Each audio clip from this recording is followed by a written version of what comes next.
Shovel, he says with a breath of relief. I need the shovel. The man and woman look at each other. The policeman beside them nods, and the man says, It's out in the shed. Saitai makes a beeline through the house and out the back door with everyone following behind him. The couple, the cops, the dads, and the fry. He heads straight for the shed, grabs the shovel he knew exactly where it was, and heads toward a corner of the yard, where some twigs stick out of the ground. The twigs have been tied to form lopsided crosses.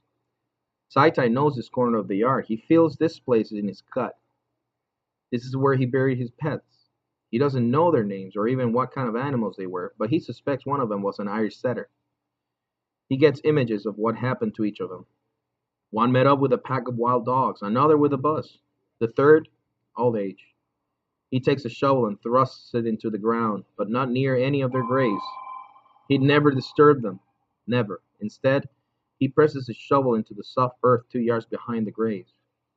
He grunts with every thrust of the shovel, hurling the dirt wildly to the side. Then, at just about 2 feet down, the shovel hits something with a dull thud. He drops to all fours and begins scooping out the earth with his hands.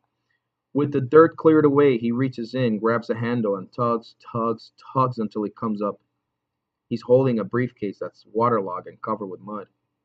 He puts it on the ground, flicks open the latches, and opens it.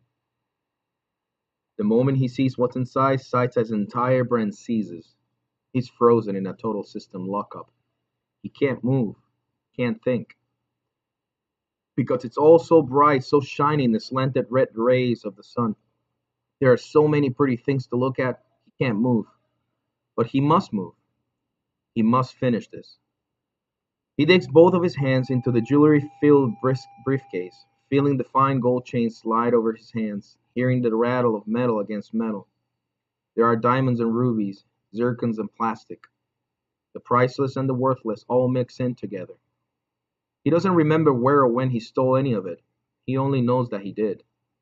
He stole it, hoarded it, and hid it. Put it in its own little grave and dig it up when he needed it. But if he can't give it back, then maybe. With hands tangled in gold chains more binding than the handcuffs of the policeman's belts, he stumbles toward the man and woman. Bits and pieces, rings and pins fall from the tangled bundle into the brush of the yard. They slip through his fingers, but still he holds on to what he can until they're in front of the man and woman, who now hold each other as if cowering the path of a tornado. Then he falls to his knees, drops the bundle of shiny things at their feet, and, rocking back and forth, makes a desperate plea. Please, he says. I'm sorry. I'm sorry. I didn't mean it. Please, he says, take it. I don't need it. I don't want it.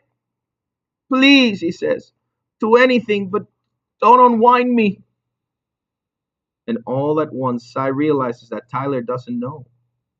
The part of that boy which comprehends time and place is in there and never will be. Tyler can't understand that he's already gone, and nothing Sai can do will ever make him understand. So he goes on wailing. Please don't unwind me.